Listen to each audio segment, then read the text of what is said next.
พี่น้องเปิดคลิปมา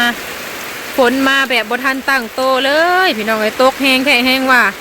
ตอนแรกๆกาเบิ่งคือแจ้งอยู่ได้มาบัดนี้พันว่าตอนเด็กน่ะตกแท้ตกว่าเก็บถ่านบ่ทันเลยพี่น้องเปียกไปเลยผู้เสียหายหลายเติบเลยพี่น้องป้าเฮาก็เก็บถ่านได้2 เป่าเนาะเด้สิซุ่มๆทางหนาน้อยนึง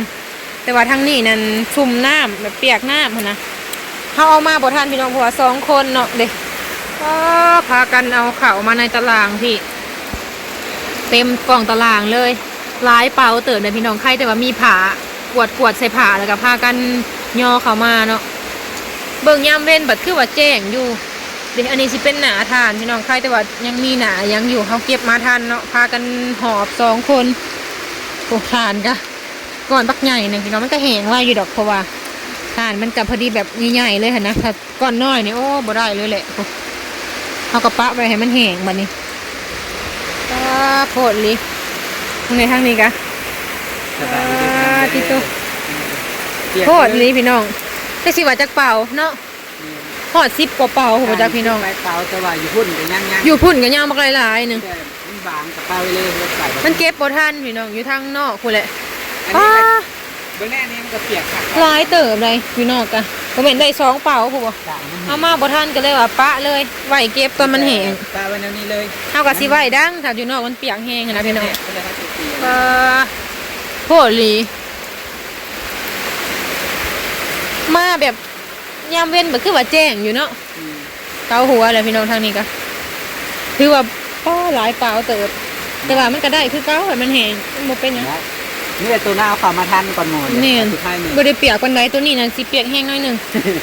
เพราะว่าเอามาบ่ทันเด้2 คนพี่น้องก็ป้าซอยกันคนทั้งคนหนาคนฐาน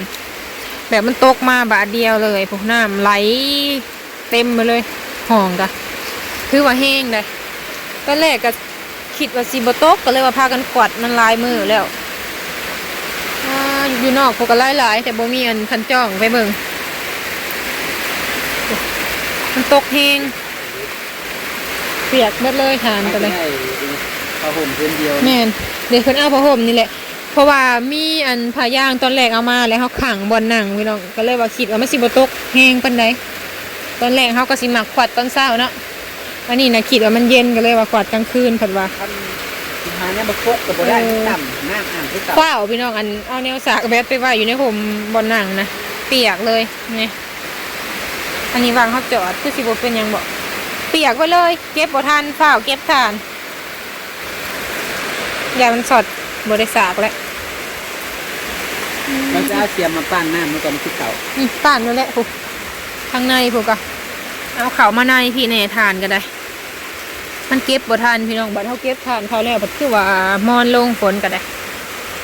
เพิ่นก็ดังไฟเนี่ยพอให้มันแบบถือควันไฟเนี่ยค่ะนะก้อนใหญ่ๆนี่บ่เป็นยังพี่น้องอันสิเป็นหนาทานถ้าผัดเก็บบ่ทันเด้เห็นอะไรเนาะซอยกัน2 คนขวัดมาผัดว่าร้ายเติบว้าได้ฮอต10ไฟเป่าพุ่นแหละพี่น้องแต่ว่าอันนี้ก็ยังบ่ฮู้เพราะว่าเฮาขวัดมาพี่แน่เด้มันก็สิก้อนน้อยลงข้างนอกก็ร้ายเติบแห้งเป็นแห้งเลยตอนนี้ก็ตกอยู่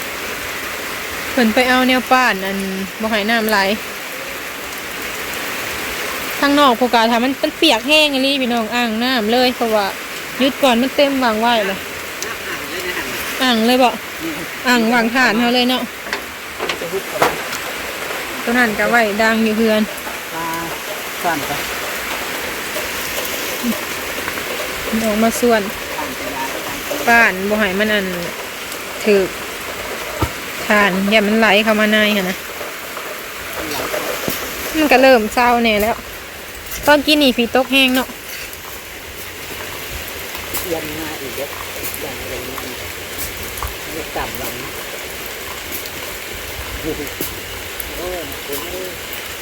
ทั้งนี้ก็เต็มเลยได้ทานจ้ะ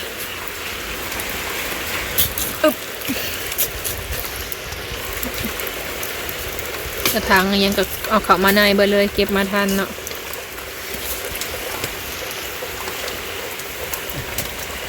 มันโหมกับขี้เหลื่อยพี่น้องมันเลยเปียกแห้งข้างในนั่นเต็ม กล่องตะไคร้แต่ว่ามีกล่องตารางเนาะทั้งเทิงกับฝนจากพระเด้อค่ะก้อนใหญ่ๆมันเนี่ยมันก็ย่างคือเก่าพี่น้องเด้อมันจะเข้าบ้านอันนี้ขึ้นบ่ให้ฝนเขา เพราะมันเข่าเดิมเดียวนี่แหละ ฝนมันเข้าตารางวะ ไม่ต่ำนะ แห้งคักแห้งแหน่เนาะ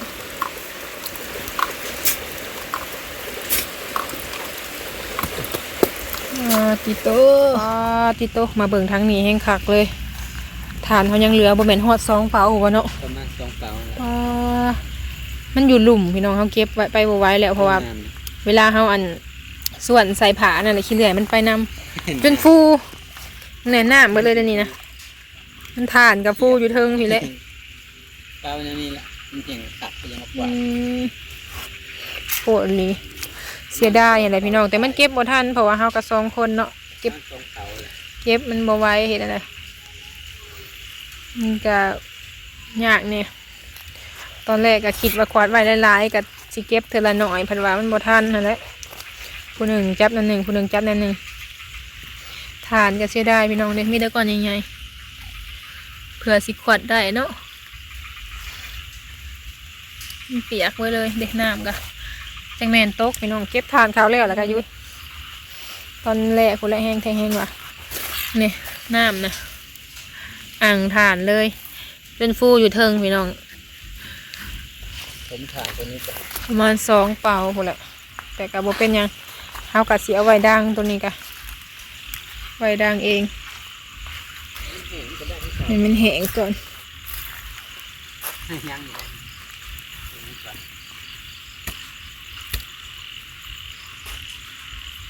เบิดขึ้นขี่กันเลยยุคนพอดีมาสั้น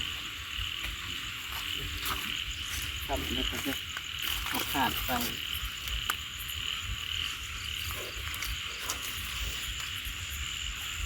ยังในเตาน้อยหนึ่งเพราะว่ามันบ่มีวางไว้นี่ มันจะขึ้นขี่กว่านะ เฮาใส่ขี้เหร่โบราณปันใดมันก็เลยแบบเปียกๆน้อยหนึงมันสุ่มตอนแรกก็เลยว่าปะให้มันแห้งบ่ได้เก็บ บ่ต้องมันเนี่ยมันสิเกลือก มีแต่เฮาไว้ให้มันแห้งเท่านั้นเอา เนี่ยมันแห้งนะครับ มื้ออื่นพุ่นแหละเก็บมื้ออื่นเก็บได้อยู่ดอก รุ่นตอนแรกแล้วทำแดด เพราะว่าเฮาปะไว้อีกเลยมันก็ฝนตกอีกคือเก่าเก็บไว้แล้วก็ไปตากอยู่ตาราง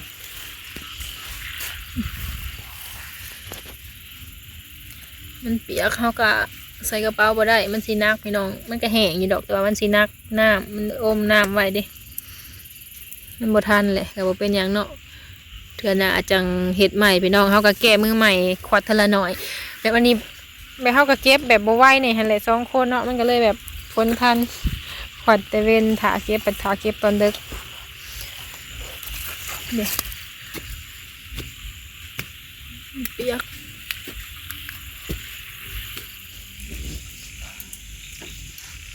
ไปล้างน้ำมาแล้วเนาะลงน้ำหนองก็เลยว่าเปลี่ยนเครื่องทำเงินน้องทานกันเลยหนังเผาทานเลยในไอเก่งดังไฟไว้พันสิไปหากินเลยมันนี่ทางเมืองวาสิมานมาเนาะ ก็สิการเขียดจังหน่อยหนึ่งแล้วก็มานอน จะเห็นได้พี่น้อยเนาะมันเป็นไปเลยจ้ะขายให้มันแห้งหมดแล้วเนาะมันกับโบเป็นหยังพี่น้องมันจะยังไงได้คือเก่ามีแต่มันแดดแล้วเขากับแบบสระออกเนาะ มันเปียกทางนอกซื้อๆเอาอันนั่น ใครแต่ทันเก็บมา อืม หอดในหมดแล้ว ดีละอยู่กับมันจมน้ำอยู่ ท่านเก็บหนัง2 เป่าเด็กเทิงอะไรทางบริเปียกพอดีแบบพ้นถึงหนาหยิบใส่หนาหน่อยหนึ่งนี่แต่เขาคิดโทรบอกเพิ่นขึ้นแต่ว่าเพิ่นสิมาเอาเพราะว่าตอนแรกว่าคิดว่าสิเพิ่มตัวนี้ค่ะนะมันสิได้หลายเป่าเพราะว่ารถเพิ่นก็ใหญ่อยู่ในบันนี้มันยังเท่านี้แล้วสิโทรบอกเพิ่นใหม่ค่ะเพิ่นบ่มาเอากันเลยนะเพราะว่าถาตัวนี้แห้งอะนะมันต้องแห้งก่อนมันก็ดังเลยปกติพี่น้องก็คือกับการทำฮดน้ำนี่แหละเนาะ นี่ มันก็แห้งเอง มันเปียกแต่ทางนอกมันบ่ได้เปียกฮอนในเพราะว่าเอามาทัน แต่ว่ามันต้องอันแดดกูนแหล้วบ่มีแดดมันก็บ่แห้งแล้วเนาะมันบ่ทันพี่น้องจะเห็นอะไรเลยเอากันเนาะถ้าให้อันแห้งๆหน่อยหนึ่งก่อนเพราะว่าขี้เหร่เปียกเนาะมันจะสุ่มหน่อยหนึ่งเขาก็เลยแบบไปทางอื่น แล้วพากันมาเก็บพันวาน้องพ้นมาบาทเดียวเก็บผ่อนเนยอยู่แล้วทานจ้ะทานเนยดูนี่มากันมานอน เราไปนอนอุ่นมีดังไฟแล้วก็ผิง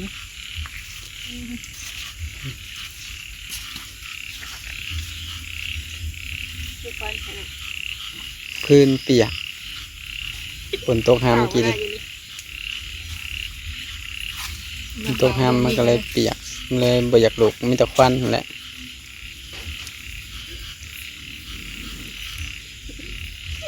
เสาไฟดังไฟอย่างนี้แหละเขาจะอยู่ขาเพิ่นเลยไฟเขาเห็นแสงไฟคนเลยอยู่ข้าง โอ้ยคนก้านเต็มอยู่ เห็นบอก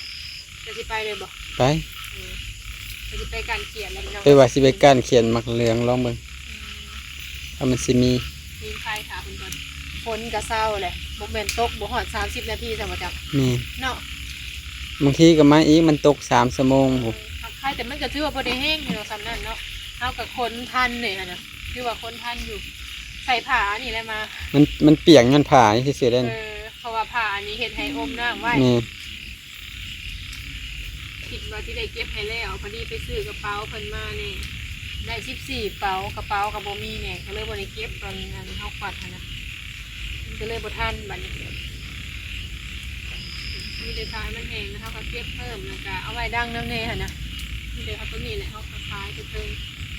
ยังในเก้าเนาะมันได้4-5 2จักก็ยังบ่ทัน ประมาณ ควันออก 4-5 2แล้ว เนาะเบิ่งมื้ออื่นมันแดดจังควันออกเนาะกลางคืนก็สิประมาณนี้แหละเฮากับดังไฟไว้เพอมันอบอุ่นบ่เป็นหยังที่โหลดนางไว้อยู่ บ่ หั่น บ่ ไปก่อนก็ได้สักนี่ค่ะใครมาเนี่ยเสียงเขียดก็ได้ ไปแล้วแหละไปลองเบิ่ง เดี๋ยวอ่านไป มีแนวใส่อยู่ การนั้นนี่ก็มาพอให้เปลี่ยนเครื่องเด้ เครื่องกับเปียกเป็นเปียกมาแล้วก็เปลี่ยนเครื่องยิงไฟนอน จังน้อยอ่ะไปจังน้อยนึง